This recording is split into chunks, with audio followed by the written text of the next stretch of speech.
Hey, it's Paul, that bourbon guy. Down here in my whiskey warehouse, let's find a bottle.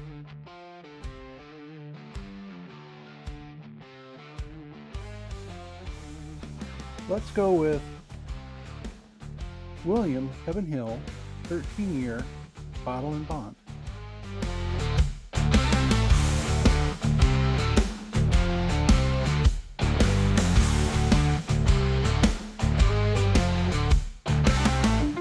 Back here at the Whiskey Warehouse, and I have for you today the bottle of William Heavenhill, a 13-year bottle and bond. It's from the Heaven Hill Distillery. Let me give you a story about the man, as well as an interesting fact that ties into the distillery itself. First, there is very little known about the man, William Heavenhill. A couple rare facts that we know about him. One, we know that the current property of Heaven Hill Distillery was formerly owned by the man William Heavenhill. He also was known for making a corn whiskey that was then distributed through the famous Talbot Tavern in Bardstown, Kentucky. The only other interesting fact that is known that I could research and find is that when he was born in the late 1780s, there was trouble at the household that was going on. So while his mom was giving birth to William, there was an Indian skirmish going on, and the family was very busy fighting off the Indians while William was being born. So that's all we know about the man William Heavenhill. The Heaven Hill Distillery honors the man by doing these very limited releases almost on an annual basis. This happens to be the release they did in 2024 and was it's their 11th edition of William Heavenhill. Each one is going to be unique from one another. Age will vary. I've seen it as low as 11 years, as high somewhere between 18 and 19 years. I've seen them as bottled and bond. I've seen them as a small batch. I've seen them as a single barrel, and the proof range is all over the place as well. It's just to be something that is uniquely special to honor the man who eventually allowed the company to purchase the property and become what it is today. The other fun fact, and that is about the Heaven Hill Distillery itself, is originally when they filed to establish the distillery, there was a typographical error in the paperwork. The typographical error was that word Heaven Hill was split into two names, Heaven and Hill. So they were all now known as Heaven Hill Distillery. Their original intent was to make the distillery after the man William Heavenhill, one word. But back then, they realized the cost and the amount of paperwork that they would have to file. It just didn't prove to be feasible to them to actually go through the effort to change what they had done to make Heaven Hill an established distillery. So next time you think about Heaven Hill, realize it was really meant to be Heaven Hill. And that's what it is, what we have today.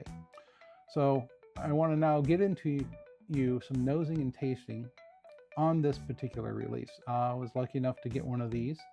I believe one of my friend Todd over at the Whiskey Sippers has an older release of this. Totally different. I believe it's at a higher age and also at a higher proof point. Obviously, being bottle and bond, it will always be a 100 proof. But still, it's a nice 13-year aging. So let's get into the nose.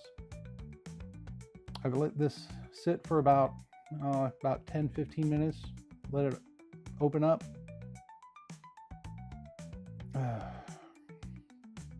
Man, it's very caramel forward on the nose. Nice color to the whole thing. A little peppery.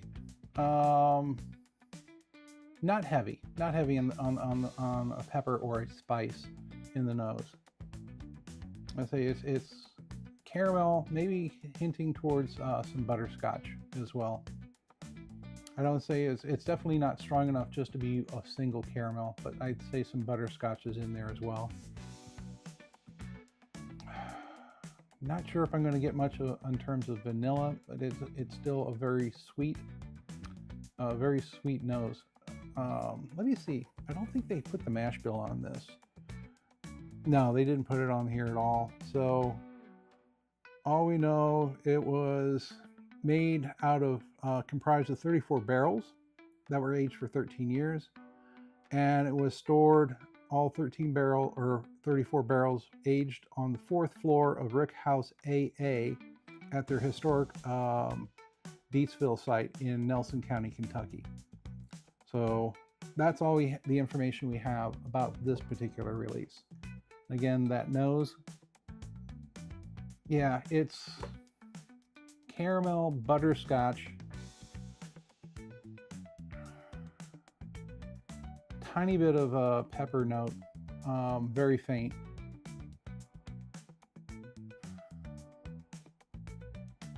Almost, I don't want to say licorice, because that tends to lead to think that it's not a good bourbon, but maybe a little more of a cherry note that's being introduced towards the end of the note.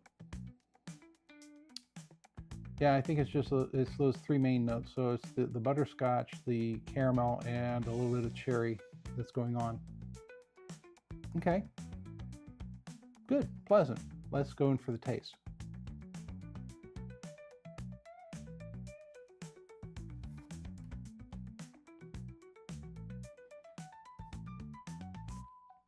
While I'm having this, I'm noticing good legs on the glass.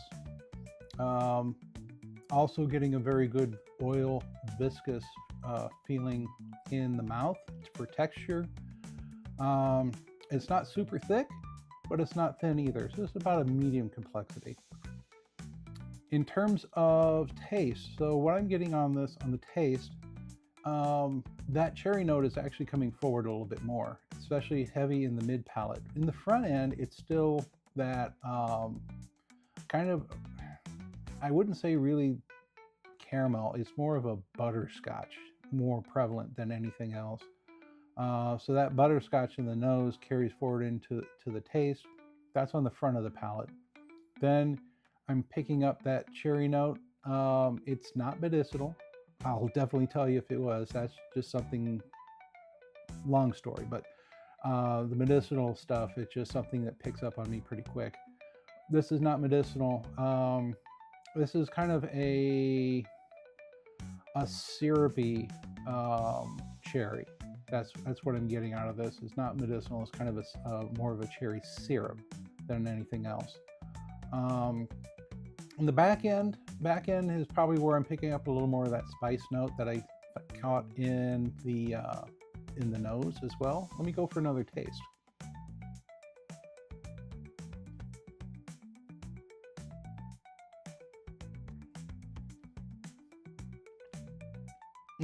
Yeah, I'm confirming exactly what I originally thought this was from the first taste. So that cherry note is much stronger in mid palate than it was in the nose. The nose was more caramel butterscotch forward with some hints of cherry. This one is the butterscotch is there in the beginning of the palate. That cherry syrup blossoms in the middle of the palate and actually almost towards the back of the palate. So it's a lingering coating feeling. Even now, I'm still tasting this. So it has a lingering sensation, a lingering feeling and taste. It's not so much as a long finish around down the back of the palate or anything like that. There's a little bit going on, but it's definitely holding that flavor in the mouth for a very long time, which is nice. Fabulous, really nice. So that's the story about William Heavenhill and the Heaven Hill Distillery. So be sure to like, comment, and subscribe. And tell me down below, have you had a William Heavenhill product? Maybe not this one, maybe one of the earlier ones. Tell me what you think about it. Have you had this one as well?